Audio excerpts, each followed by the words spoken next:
सहनाववतु सहनौ भुनक्तु सह वीर्यं करवावहै तेजस्विनावधीतमस्तु मा विद्विषावहै। ओम शांति शांति शांति।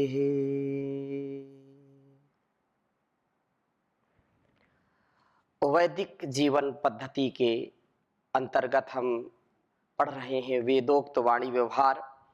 इस कक्षा में, इस स्वाध्याय में आप सभी का हार्दिक स्वागत है, अभिनंदन है। वेदो अखिलो धर्म मूलम, वेद सब सत्य विद्याओं का पुस्तक है। वेद का पढ़ना, पढ़ाना, सुनना, सुनाना तथा मनसा वाचा कर्मणा अपने जीवन में, अपने कर्म में, स्वभाव में उतारना, ये हम सब श्रेष्ठ जनों का, आर्यों का प्रथम और बहुत ही परम धर्म है। हमारा जब जीवन वेदोक्त होता है, ऋषिप्रोक्त होता है, शास्त्रोक्त होता है, तो हमारे मन में, वाणी में, व्यवहार में दिव्यता का आधान होता है। किसी भी व्यक्ति के लिए ज्ञान का जीवन में उतारना उतना ही महत्वपूर्ण है जैसे किसी रोगी को, किसी पीड़ित व्यक्ति को औषधि। अगर हमारा जीवन श्रेष्ठतम अपने को बनाना है, श्रेष्ठ, उन्नत, दिव्य, भव्य जीवन जीना है, तो उसके लिए वाणी व्यवहार अत्यंत ही कल्याणकारी है। बिना वाणी व्यवहार के, बिना सच्चे स्वभाव के जीवन का उत्कर्ष नहीं हो सकता और हम संसार का भी उत्कर्ष नहीं कर सकते हैं। बहुत ही सुंदर चर्चा हम निरंतर ऋग्वेद का स्वाध्याय कर रहे हैं और ऋग्वेद के प्रथम मंडल के अनेक सूक्तों का स्वाध्याय कर रहे हैं। आज हम 190वें सूक्त के कुछ मंत्रों का स्वाध्याय करेंगे। तो 199वें सूक्त के 189 सूक्त के अंतिम मंत्र में यहाँ कहा है कि हम इस शत्रुओं का मर्षण करने वाले अग्रणी प्रभु के विषय में निवचनानि, निश्चित स्तुति वचनों को अवोचाम उच्चारित करते हैं। ये प्रभु मानस से अवबोध का जो है अवबोधन कराते हैं, ज्ञान का सूनु प्रेरक है। ये इस ज्ञानाग्नि से ही वस्तुतः ये हमारे शत्रुओं को भस्म करते हैं। हम तत्वदृष्टा ज्ञानियों के द्वारा हजारों ज्ञान धनों को प्राप्त करें और ईशम प्रेरणा को, वृजनम पाप के निवारण व बल को तथा दीर्घ जीवन को प्राप्त करें। प्रभु स्तवन करते हुए प्रभु की जो वाणी है, उस कल्याणी वेदवाणी को आत्मसात करने से हमारे जीवन में हमारी वाणी व्यवहार भी दिव्य और पवित्र हो जाता है। हम पाप से बचते हैं, ज्ञानियों के संपर्क से हमारी बुद्धि निर्मल हो जाती है, क्योंकि ज्ञान विहीनः सर्वमतेन भजति न मुक्तिम जन्म सतेन। जो ज्ञान से युक्त नहीं है उसका जीवन पशु के समान है। इसलिए मनुष्य जीवन में ज्ञान परम आवश्यक है। नहीं ज्ञानेन सदृशम पवित्रम इह विद्यते। और फिर यहाँ जो हम चर्चा कर रहे हैं 190वें सूक्त के जो है नवत्युत्तरम उत्तर शततमम सूक्तम, तो देव मनुष्यों का जो प्रेरक है प्रभु है और प्रभु प्रेरणा को हमको सुनना चाहिए। तो मैं एक मंत्र लिखता हूँ, फिर चर्चा करता हूँ।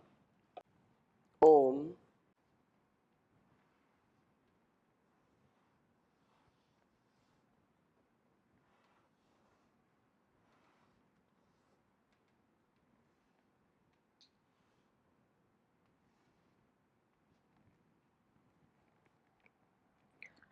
अनर्वाणम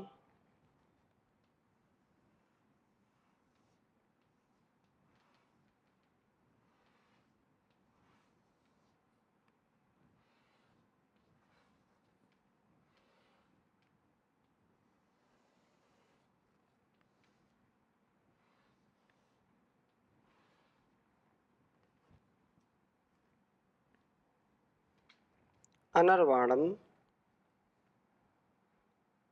वृषभम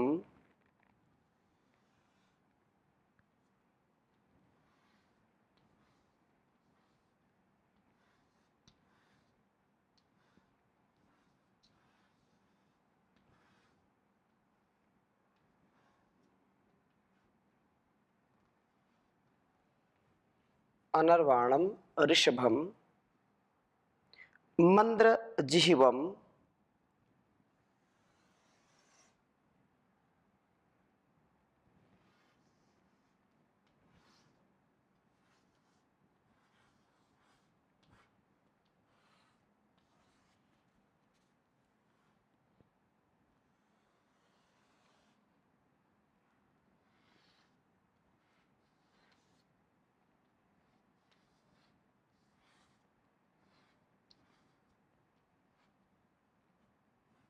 मंद्र जिह्वम बृहस्पतिम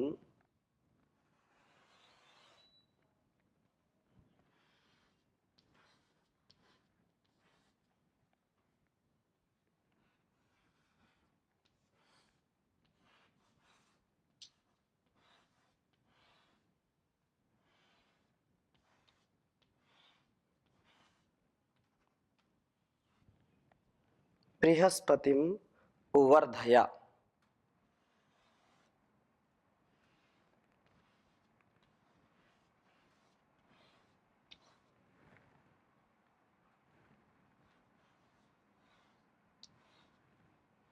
वर्धया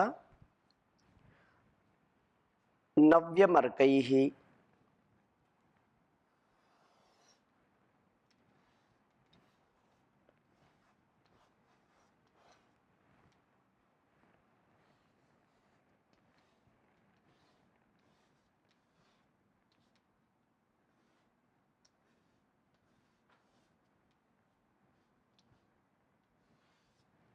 नव्यमर्कैः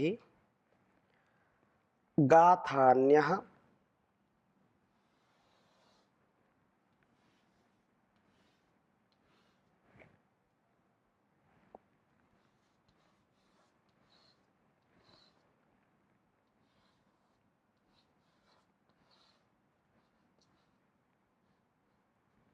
गाथान्यः सुरुचो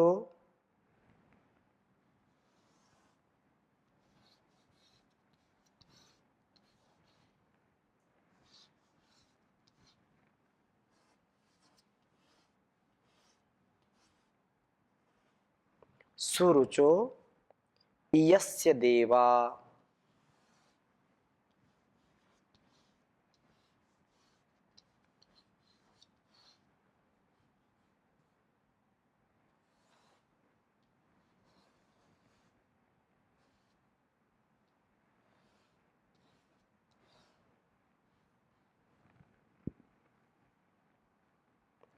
आश्रमन्ति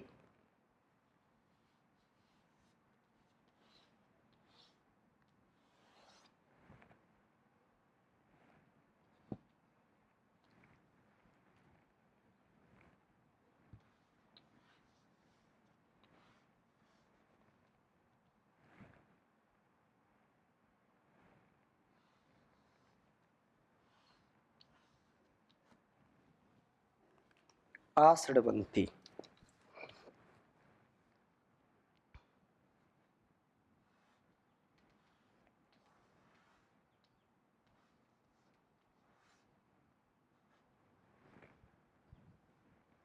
नवमानस्य मर्ताः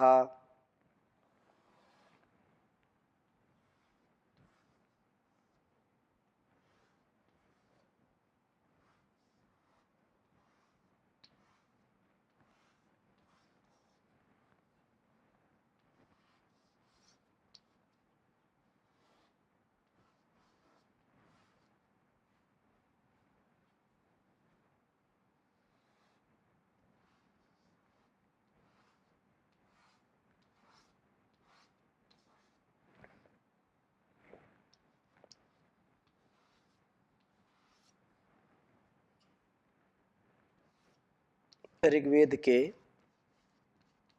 प्रथम मंडल के 190वें सूक्त का पहला मंत्र है।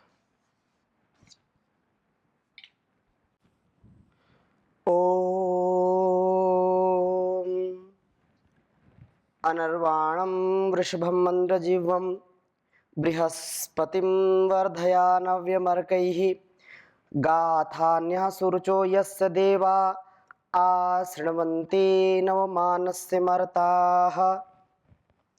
ओम अनर्वाणं वृषभं मन्द्रजिह्वं बृहस्पतिं वर्धयानव्यमर्कैः गाथान्यः सुरुचो यस्य देवा आश्रमन्ते नवमानस्य मर्ताः। बहुत ही सुंदर बात कही है इस वेद मंत्र में। कहा है कि उस बृहस्पति ज्ञान का जो प्रदाता है, जो ज्ञान का पति है, ज्ञान का स्वामी है, उस प्रभु को अर्कई ही स्तुति मंत्रों से वर्धया बढ़ा। प्रभु का स्तवन करता हुआ तो अपनी महिमा को सब में फैलाने वाला हो, जो प्रभु अनर्वाणम हिंसित ना करने वाले हैं। प्रभु भक्त प्रभु द्वारा रक्षित संरक्षित होता है, अतः यह आदि और व्याधियों से कभी पीड़ित नहीं होता है। लेकिन सच्चे भाव से उस प्रभु की उपासना करना और उसकी आज्ञा का, उसके आदेश का, उपदेश का, संदेश का, संकेत का पालन करना। जब भी हमारे हृदय में, हमारी आत्मा में प्रभु की प्रेरणा उठे, प्रभु का संकेत आए कि यह कार्य नहीं करना है, उचित अनुचित, सत्य असत्य, धर्म अधर्म, ग्राह्य त्याज्य, अनेक जो संबंध हैं, अनेक जो कार्य हैं, उन कार्यों के, उन कर्मों के अनुष्ठान में अनेक बार हमसे त्रुटियां होती हैं। क्या बोलना, क्या नहीं बोलना, कितना बोलना, कितना नहीं बोलना, कब बोलना, कब नहीं बोलना, ये तत्व ज्ञान जब हमको होता है, हम जब परिपक्व व्यवहार वाले होते हैं, तो हमको धोखा नहीं मिलता, हमको कष्ट नहीं मिलता, और धीरे धीरे यह पवित्रता, यह साधना और बढ़ती चली जाती है। हम पीड़ित नहीं होते, ना किसी को पीड़ित करते हैं। वृषभम, जो प्रभु शक्तिशाली हैं तथा सुखों का वर्षण करने वाले, सदा सुख की वर्षा करते हैं, और मंद्र जिह्वम, आनंदप्रद वेदवाणी वाले हैं।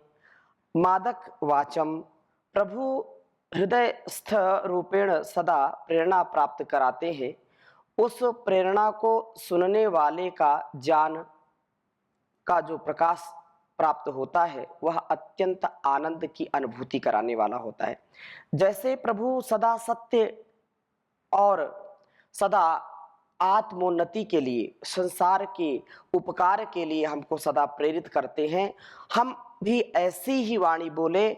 कभी हम कलुषित, कभी हम छल कपट, कभी हम द्वेष से या असत्य वाणी का कभी प्रयोग ना करें, कभी भी हम रुक्ष वाणी का प्रयोग ना करें, आनंदप्रद वाणी का प्रयोग करें, क्योंकि परमपिता परमेश्वर भी आनंद रूप, जो आनंदप्रद वाणी, आनंदप्रद प्रेरणा वाले हैं, हमको वो सदा ऐसे उपदेश देते हैं। और नव्यम नु स्थितौ, वे प्रभु स्तुत्य हैं, वे प्रभु सदा ही कल्याणकारी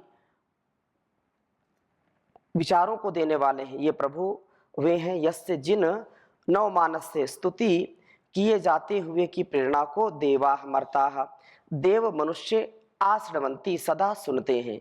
वे सुनते हैं जो कि गाथान्यः, अपने को प्रभु गुणगान में ले चलते हैं, और सुरुचः, उत्तम ज्ञान दीप्ति वाले होते। मनुष्य दो भागों में बटे हुए हैं। दो भूत सर्गौ लोके अस्मिन्, देव आसुर एवचा देव और असुर, ये सदा से ही जब से सृष्टि बनी तब से दो प्रकार के जो है रूपों में मनुष्य का स्वभाव रहा है। एक आसुरी स्वभाव, एक देवत्व से युक्त स्वभाव, जिनमें दैवी संपदा। तो इनमें देव वृत्ति के पुरुष प्रभु का स्तवन करते हुए तथा स्वाध्याय के द्वारा अपने ज्ञान को बढ़ाते हुए प्रभु की प्रेरणा को सुन पाते हैं, प्रभु की प्रेरणा से अपने जीवन को चला पाते हैं, और वे कभी भी उसके बनाए गए जो विधि विधान हैं, जो संविधान है, जो नियम है, उनका वो कभी उल्लंघन नहीं करता है। जब जब हम प्रभु के बनाए हुए नियम का उल्लंघन करते हैं तब तब हमको कष्ट मिलता है, हमारे जीवन में दुख आता है और हमारा जीवन अत्यंत ही पीड़ित हो जाता है।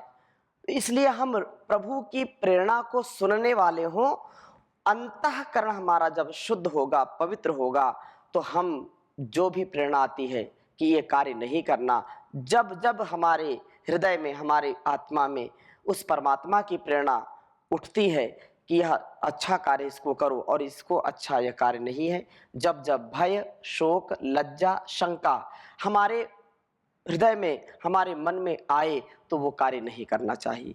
और जब जब हमारे अंदर उत्साह का, उमंग का और सात्विक भावना का विकास हो, स्वाध्याय का, समर्पण का, सेवा का, सत्कार का, ये कार्य जितना साधना का जिसमें मन लगे उस काम को जरूर करना चाहिए। जब हम, स्वाभाविक सी बात है, किसी दीन दुखी की हम सेवा करते हैं तो अच्छा लगता है, किसी भूखे को भोजन करा दिया तो हमको अच्छा लगता है।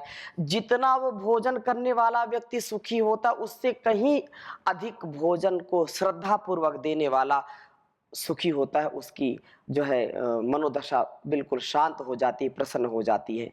तो ये प्रभु की प्रेरणा से ही होगा। और आगे दूसरे मंत्र में भी बहुत सुंदर बात कही है कि ओम तमृत्व्या उपवाचः सचन्ते सर्गो नायो देव यतामसर्जि बृहस्पति सायंजो वरांसि विभ्वावा भवत् समृते मातरिश्वा। दूसरे मंत्र में भी कहा है कि तम, उस बृहस्पति को ही, ऋत्व्याः वाचः, समय समय पर होने वाली वाणियां उपसचनते, समीपता से प्राप्त होती हैं। देव वृत्ति के पुरुष सदा उस प्रभु का स्मरण करते हैं और आसुर भाव वाले भी जो है कष्ट आने पर प्रभु को ही याद करते हैं। जब तक अहंकार है, जब तक विकार है, जब तक अज्ञानता है, अविवेक है, अश्रद्धा है, तब तक उस प्रभु की प्रेरणा हमारे हृदय में नहीं उतरती। और जब हम उसको बहुत करुण भाव से, आर्द्र भाव से, दुखी भाव से, श्रद्धा के भाव से, समर्पण के भाव से उसको हम पुकारते हैं, तो हमारे लिए वो हमेशा उपलब्ध होता है, हमेशा हमको ऊपर उठाने का, ऊपर जो जीवन के उत्थान का पथ है उसको वो दिखाने वाला होता है। वह सदा ही हमारा ध्यान रखता है, हमको हर प्रकार के दुखों से बचाने वाला होता है।